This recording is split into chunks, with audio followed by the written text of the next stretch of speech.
안녕하십니까 더메시지 시청자 여러분. 저는 고양시 화정동에 위치한 축복회를 담임하고 있는 지경휘 목사입니다. 오늘 본문의 말씀인 누가복음 5장 3절, 예수께서 한 배에 오르시니 그 배는 시몬의 배라 육지에서 조금 떼기를 청하시고 앉으사 배에서 무리를 가르치시더니, 오늘 본문의 말씀을 중심으로 빈배에 타다라는 제목으로 함께 은혜 나누도록 하겠습니다. 우리는 언제나 기적의 주인공이 되길 원합니다. 하지만 우리의 인생에 또 신앙생활에 항상 성공만 있지는 않습니다. 그 누구나 빈배가 될 수 있다는 것을 믿으시기 바랍니다. 우리가 살아가면서 실패나 한계를 경험해보지 않은 사람들은 없을 것입니다. 누구나 실패할 수 있습니다. 누구나 넘어질 수 있습니다. 누구나 병들 수 있습니다. 하지만 실패했다고 끝이 아니요, 넘어졌다고 끝이 아닙니다. 병들었다고 끝이 아닙니다. 우리에겐 주님이 계시니 다시 일어서면 되는 것입니다. 치료받으면 되는 것입니다. 오늘 본문의 5절의 시몬 베드로의 고백처럼 시몬이 대답하여 가로되 선생님이여, 우리들이 밤이 맞도록 수고하였을 때 얻은 것이 없지만은 밤이 새도록 노력했지만 안 될 때도 있습니다. 실패할 때도 있습니다. 정말 열심히 믿음 생활했지만 넘어질 때도 있습니다. 하지만 실망하거나 낙심하거나 포기하지 마시기 바랍니다. 누구나 빈배가 될 수 있습니다. 하지만 그 빈배에 주님이 타시면 해결될 수 있음을 믿으시기 바랍니다. 저도 힘이 들 때마다 기도원에 올라갔습니다. 올라와서 강사 목사님께 안수 기도를 받을 때 저에게 터널 끝입니다, 조금만 더 힘내세요, 그때 얼마나 울면서 감사하였는지. 그런데 그 터널 끝이 매번 올라가서 기도 받을 때마다 터널 끝이라고 하신 것이 7년이었습니다. 중간중간 가시도 있었고 뱀도 있었고 그런 얘기를 하지만 여전히 터널 끝인 것이 7년이 되니 화가 나는 것입니다. 그래서 주님 앞에 따지듯이 기도했습니다. 무슨 놈의 터널이 이렇게 끝나지 않아요? 터널 끝이 있기는 하는 겁니까? 그때 하나님이 제 마음에 이런 응답을 주셨습니다. 그럼 네가 터널 처음이라면 가겠냐? 당연히 안 가죠. 그러니까 터널 끝인 거야.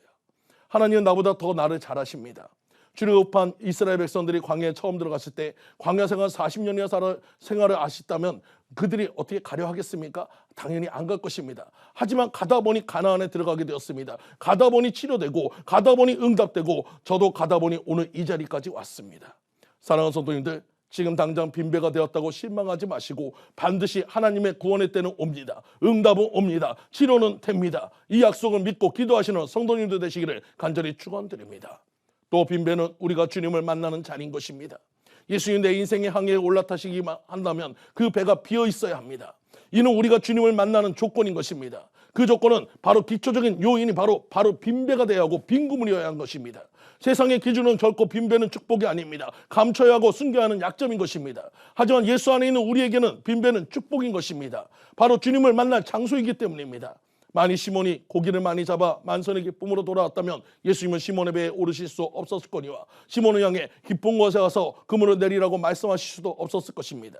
시몬의 배가 빈 배가 아니었다면 아마도 주님의 놀라운 기적은 체험할 수 없었을 것입니다. 나아가 주님의 제자가 되는 영광도 누리지 못했을 것입니다. 그러므로 빈 배는 축복인 것입니다. 또 빈 배의 의미는 그것은 영적 갈급함과 애통인 것입니다. 하나님의 말씀대로 온전히 순종하지 못하는 자기 자신에 대한 애통함이 있어야 한다는 것입니다. 예수님은 산상수훈 가운데 이렇게 말씀하셨습니다. 마태복음 5장 3절에서 4절 말씀에 심령이 가난한 자는 복이 있나니 천국이 그들의 것이요 애통하는 자는 복이 있나니 그들이 위로를 받을 것임이라. 이것이 바로 빈배의 참 의미인 것입니다. 이러한 빈배를 준비한 사람만이 주님을 영접할 수 있습니다. 주님을 만날 수 있습니다. 기적을 체험할 수 있는 것입니다.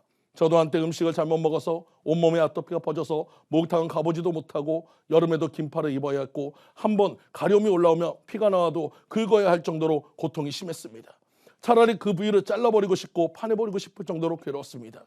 어느 날 우연히 사화하는 저를 본 아버지는 등이 거북띠처럼 갈라지고 진물이 나는 저를 보고 놀라셨고, 그때부터 아버지 어머니께서는 전국에 아토피 치료해줬다는 병원은 다 가보시고 좋다는 약이며 크림이며 온천도 가봤지만 전혀 진전이 없었습니다.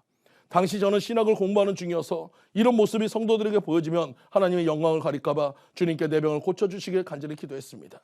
어느 날 아버지께서 저를 데리고 모래내 시장의 그릇가게에 가서 김장에 쓰는 빨간 통을 사시기에 김장을 하시나 했는데 신기하게도 뚜껑의 가운데는 뻥 뚫어 놓기에 다 이유가 있겠지 했습니다. 집에 와서 아버지는 화장실에 그 통을 설치하고 저를 불렀습니다. 아까 봤던 그 빨간 통 안에는 목초액이 들어있었고 아버지는 저에게 옷을 벗고 들어가서 1시간을 있으라고 했습니다. 제가 들어가자 아까 그 빨간 뚜껑을 닫았고 그렇게 저는 화장실에 앉아 있는데 처음에는 황당했지만 나중에는 서러워서 하나님께 치료해달라고 기도했더니 하나님이 치료해 주겠다는 응답이 왔습니다. 저는 일어난 몸을 보았지만 나아지지 않았고 기도할 때마다 치료해 주시겠다고 해서 몸을 살피길 몇 개월이 지나 전혀 진전이 없었습니다. 그러다 1년 후 아침에 일어났는데 몸이 전혀 간지럽지 않아서 화장실로 가서 보니 아토피가 완벽하게 치료되었습니다. 사랑하는 성도님들, 나의 시간대가 아닌 하나님의 시간대에 치료되게 하십니다. 그때까지 인내하고 기도하시기 바랍니다. 반드시 치료하시는 것을 믿으시기 바랍니다. 여러분의 빈배에 주님이 타시면 반드시 기적이 나타나는 것입니다. 이것을 믿으시는 성도님들 모두가 되시기를 간절히 축원드립니다. 지금까지 더 메시지 지경희 목사였습니다.